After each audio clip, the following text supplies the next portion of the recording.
We are RAKG, and our artifact is an osprey.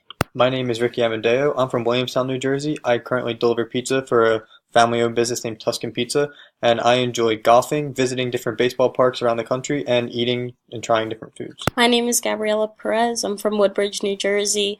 I work at Chicky and Pete's in the Tropicana, and my hobbies include playing with my dog, going to the beach, and cooking.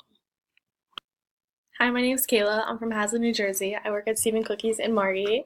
My hobbies include being in Delta Zeta, going to the beach, fashion and makeup, and dogs.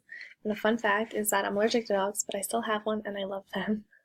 Hi, my name's Amanda. I am currently living in Summers Point, but I grew up in Hopewell, right side out of Bridgeton.